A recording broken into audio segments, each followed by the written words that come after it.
Using the adaptive cruise control system inside of the Pathfinder is a very straightforward process. So you've got your control buttons along the outside here.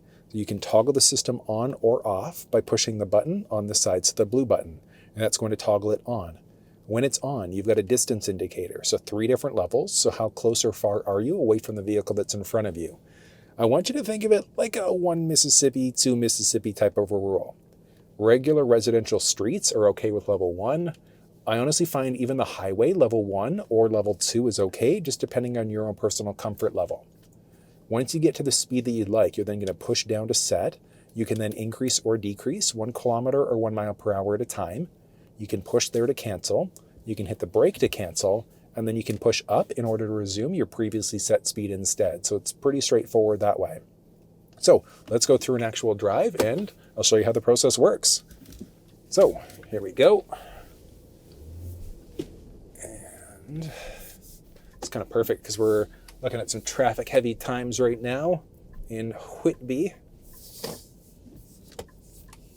It's going to be perfect. Okay, and here we go.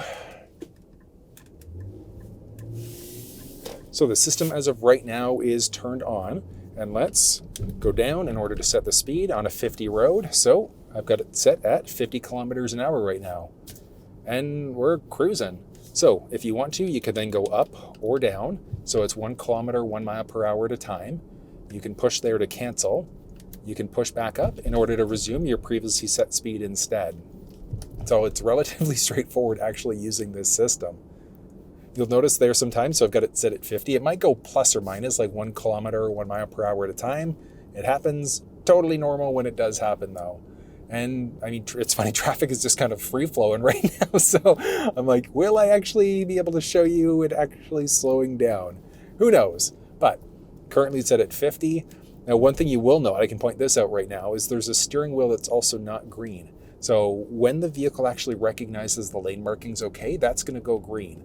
And it's going to keep you perfectly balanced in your lane.